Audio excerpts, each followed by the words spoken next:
Jika ditelusuri dengan detail, sejarah pendudukan tanah Palestina oleh Israel sangatlah panjang.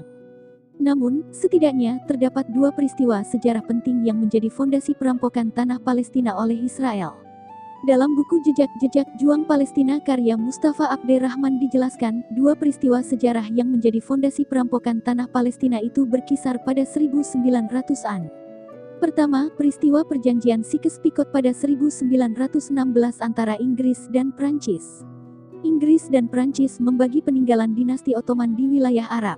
Pada perjanjian tersebut ditegaskan bahwa Prancis mendapat wilayah jajahan Suriah dan Lebanon, sedangkan Inggris memperoleh wilayah jajahan Irak dan Yordania. Sementara itu, Palestina dijadikan status wilayahnya sebagai wilayah internasional. Kedua, peristiwa sejarah deklarasi Balfour pada 1917. Perjanjian ini menjanjikan sebuah negara Yahudi di tanah Palestina pada gerakan Zionisme. Di bawah payung legitimasi perjanjian Sykes-Picot dan deklarasi Balfour tersebut, warga Yahudi di Eropa mulai bermigrasi ke Palestina pada 1918. Pada awal 1930-an, gerakan Zionis di Palestina berhasil mendapat persetujuan pemerintah protektorat Inggris untuk memasukkan imigran Yahudi ke Palestina secara besar-besaran. Reaksi rakyat Palestina saat itu tegas. Mereka akhirnya melakukan mogok total pada 1936.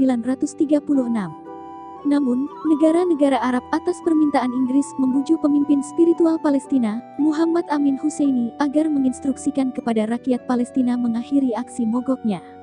Sewaktu itu, pemerintah protektorat Inggris menjanjikan bakal menyelesaikan masalah Palestina bila Amin bersedia menggunakan pengaruhnya terhadap rakyat Palestina. Dengan jaminan Inggris dan atas nama solidaritas negara Arab, Amin Husseini pun memenuhi permintaan dan aksi mogok pun berakhir. Kemudian, pemerintah Inggris bersama delegasi Palestina mengadakan kongres pada tahun 1946 sampai tahun 1947.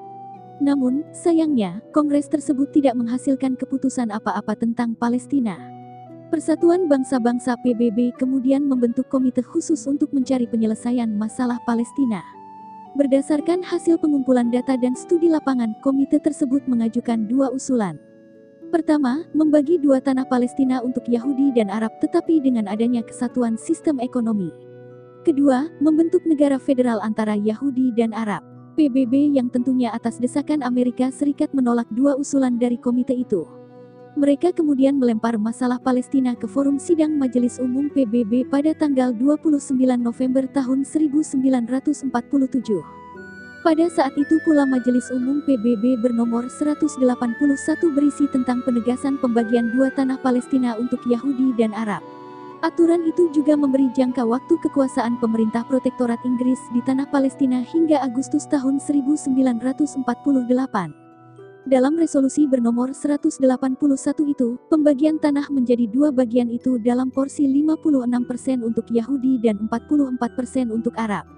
Acara pemungutan suara resolusi itu dengan praktis tidak menimbulkan hambatan, dengan capaian 33 negara tercatat mendukung, 13 menolak dan 10 abstain. Hasil ini membuat gerakan Zionisme di Palestina mengeklaim resolusi tersebut. Selanjutnya, mereka berupaya membentuk pemerintahan sementara Yahudi. Pada tahun berikutnya, David Ben-Gurion mengumumkan secara resmi berdirinya negara Israel dengan berpijak pada legitimasi resolusi PBB nomor 181.